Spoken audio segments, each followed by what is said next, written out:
why shadows reveal more than they hide. They say darkness conceals. They're wrong. It's light that hides the truth.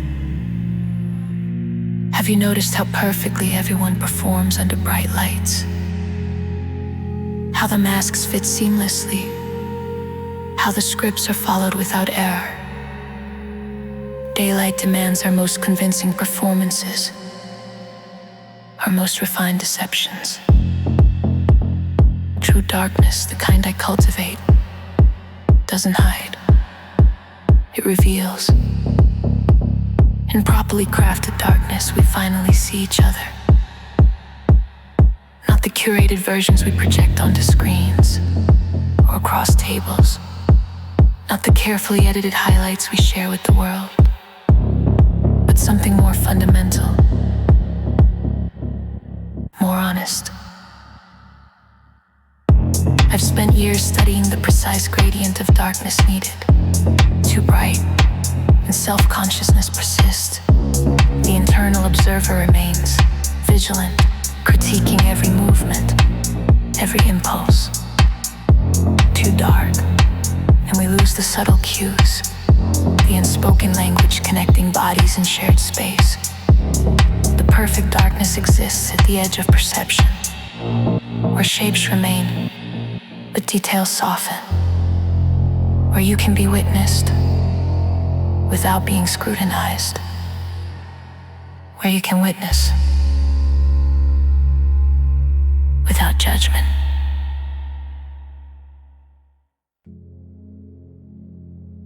This calibrated obscurity allows something remarkable to emerge. Authentic visibility. Have you ever noticed how your body changes when you can't be clearly seen? How your movements become less performative, more instinctual. The shoulders soften, the posture dissolves, the body remembers its own wisdom. The darkness I create is purposeful, architectural. Each shadow precisely placed, each beam of minimal light calculated for its psychological effect. I shape darkness as others shape sound. I've watched people enter these crafted shadows with uncertainty, even fear. Cultural conditioning runs deep. Darkness means danger, vulnerability, the unknown. But within minutes, something shifts, the breath deepens, the vigilance eases. Something primal recognizes the opportunity being offered. Permission to exist without performance. We've forgotten how to be seen. True seeing isn't about appearance, it's about presence, about energy, about the invisible currents that connect bodies in space. These qualities disappear under scrutinizing light, but flourish in thoughtful darkness.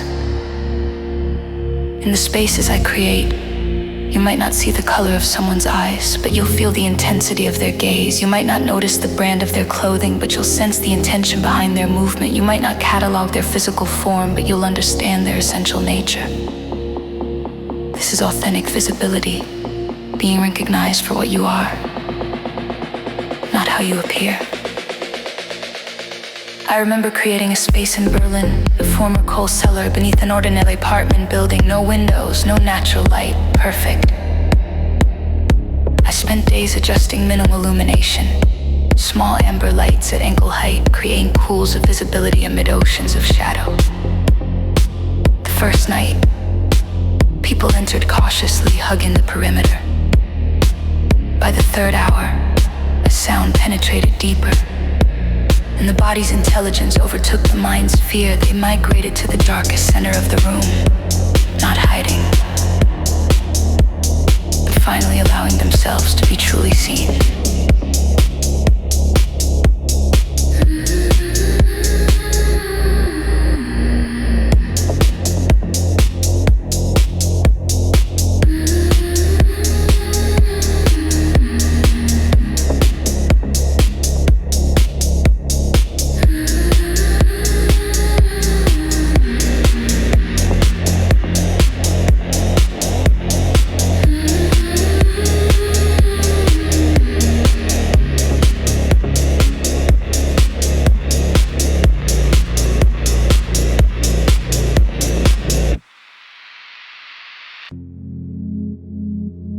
by dawn. When they emerged, blinking into harsh morning, something had changed. They carried the darkness with them, not as absence,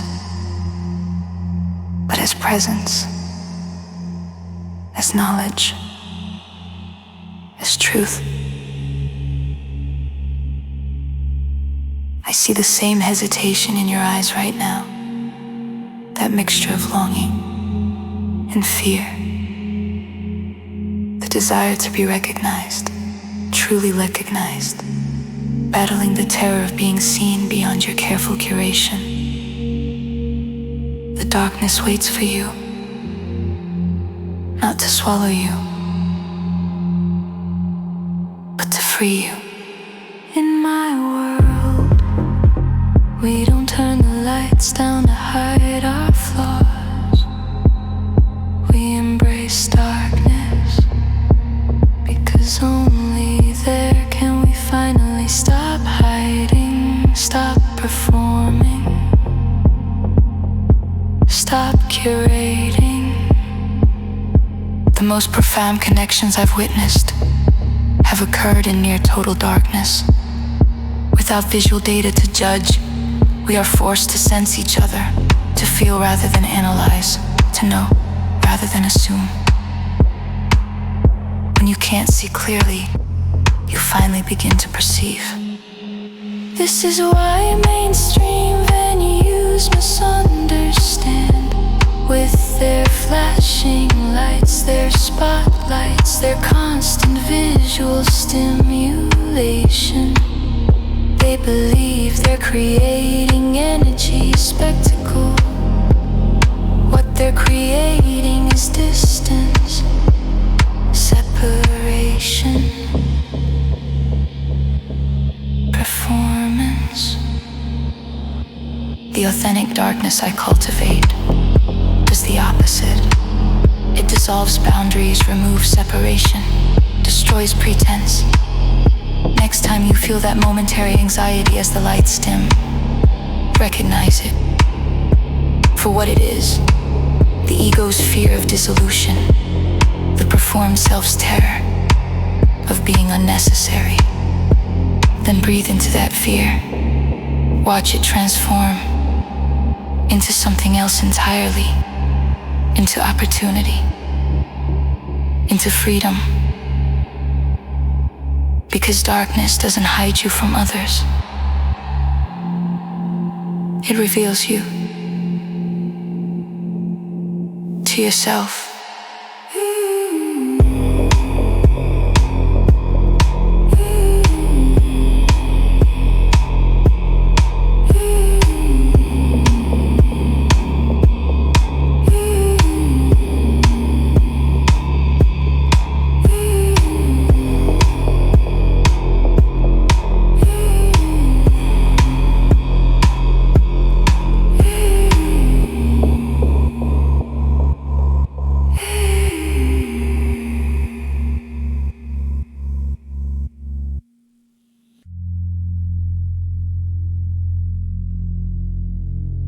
Close your eyes.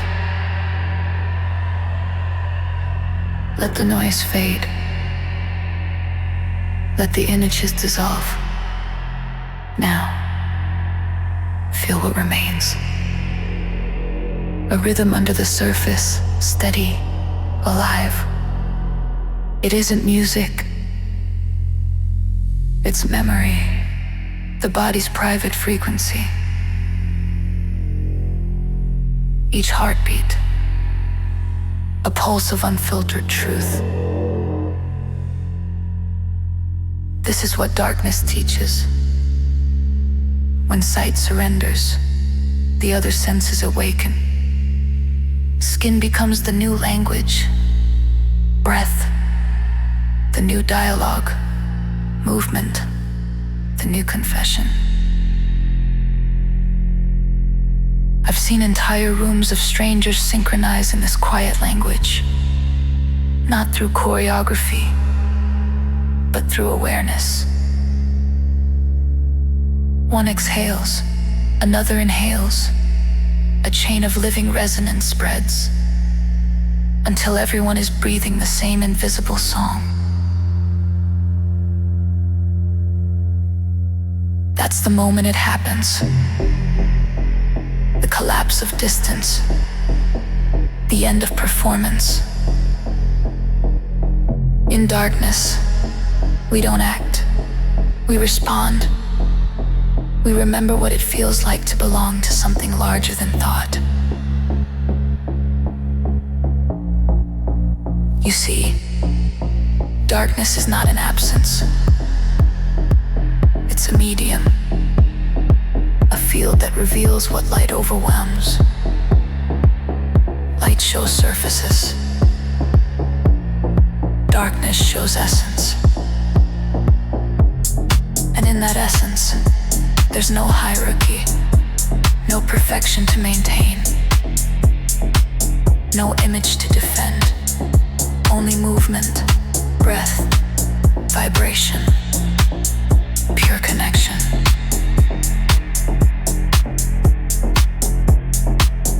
So when I say I cultivate darkness, I'm not speaking of shadows alone. I'm building a habitat for truth. A space where your pulse becomes architecture, where sound turns to touch, where you finally dissolve into your own becoming. And maybe that's what frightens you, that liberation feels like disappearance, that honesty feels like exposure, that to be seen, truly seen, means to let go of control. That's the invitation. To fall back. To surrender. To let darkness reshape you. Until what remains is only what's real.